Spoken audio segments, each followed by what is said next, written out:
Hello and welcome to the Case IH Axial Flow 250 Series Combine Operation Guide. In this video we will be setting up the combine electronics via the control screen. Position and angle the control screen to suit your field of vision in a comfortable manner. Ensure that you have a Case IH USB memory stick in place. Turn on the ignition and the screen goes through a wake-up process and will finalise by showing the first run screen, Run 1, or Home screen. Touching the back button goes to the main control screen to find a series of buttons for further information. Touch the Toolbox button to go to the screen setups and continue to go through all procedures one tab at a time. In the majority of cases, once done, you should not need to repeat the setup.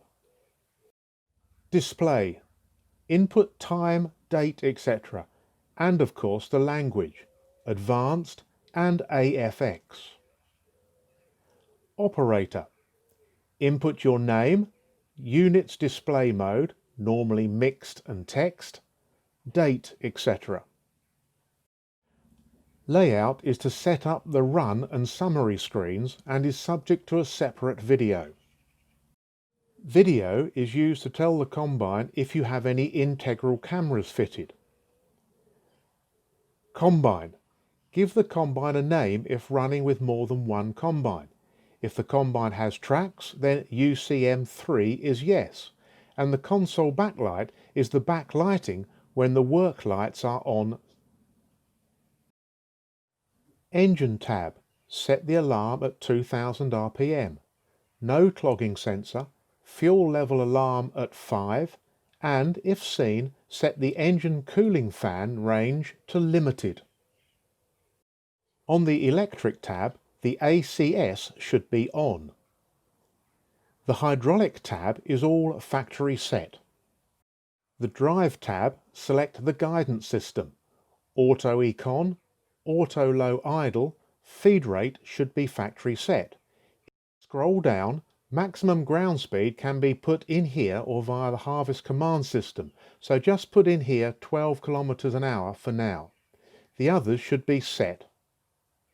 Scroll down again.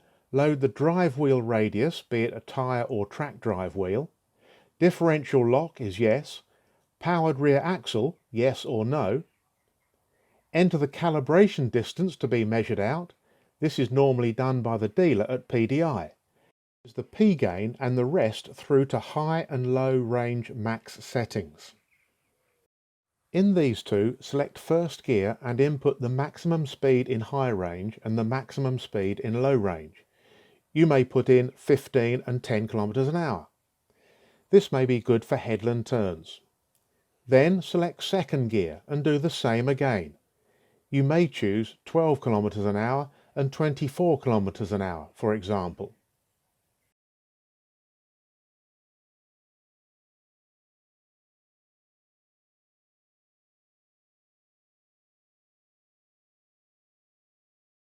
Head 1 tab, you need to put in the header information. Maximum work height is variable depending upon the crop and if you're swathing or chopping. The rest should be matched to the header. Target working width depends upon your driving accuracy or the AccuGuide signal accuracy. Please remember that the target working width is the equidistance from the centre line of the combine or the distance between the two swath centres. Scroll down and input the remaining information depending upon your combine and header specification. If in doubt, consult your dealer. Head 2. Input the information depending upon the combine and header specification. If in doubt, consult your dealer. However, choose between 10 and 15% on the pressure override threshold depending upon the type and moisture of the soil. Sticky soil may need a little higher setting. Sandy soil, a little lower setting. Also in Head 2, you must set up the header raise, lower, tilt speeds and sensitivity. Do one adjustment at a time to ensure smooth operation.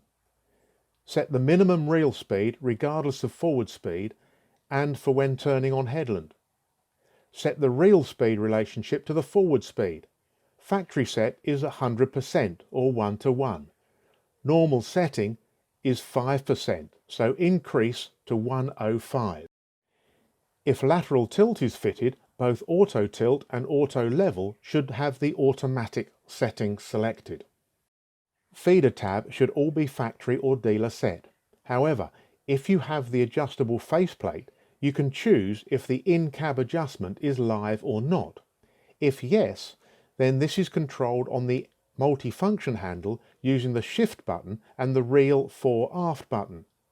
If no, the same operation will move the variable knife forward and aft. Thresh should be set up by the factory and dealer, as should most of the clean tab as well. However, a sieve offset can be inserted here. Should you be experiencing loss on one side of the sieve, you can put in an amount of sieve offset to reduce and level the loss. Do half a degree at the time for correction, but don't forget to reset it in a different crop or different field. Minus tilts the left side up, while plus tilts the right side up. Grain, residue, service and GPS should be factory or dealer set and should need no further input. The PF tab just needs the correct season selected and everything switched on with a 5-second look ahead alarm. You get an alarm approximately 5 seconds before you get to a boundary, headland or obstacle. Of course, this would have been loaded from previous years. On the Marks tab with the mapping facility, you can set up various obstacles that you can mark as either a point, push button, or area, latch button. For example, an electric pylon as a point, or flooding as an area.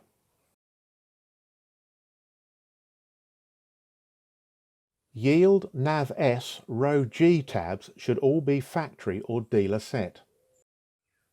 Printer should be print to file or the USB stick. Thereafter, touching an information tab on the run screens will save the information to a text file that you can retrieve later in the office.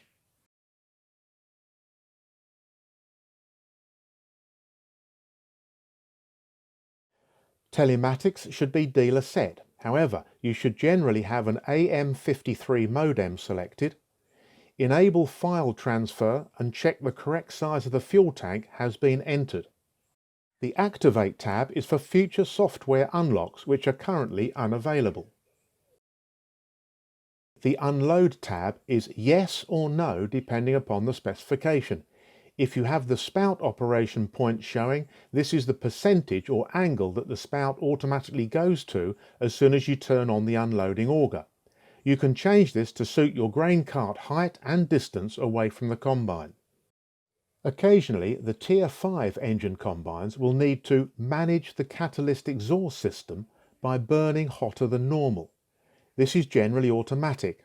However, if you do need to do a manual override, then go to this tab and carefully follow the instructions as shown, keeping distance from people and objects. As we have seen, the majority of the tabs, once set, they are never revisited. However, there are a few to remember. Maximum work height on head 1. Pressure override threshold and header speed sensitivities on head 2. Front face adjust in the feeder tab. Sieve offset in clean. Service to reset. Annually change the season in the PF tab. Field marks to change or update. And spout operation point to occasionally adjust. But as you can see, the control screen is easy to use, touch sensitive, with a multitude of functions and information. Try to familiarise yourself with it prior to harvest, and always remember that more comprehensive information can be found in the operator's manuals. Thank you for watching and have a great season.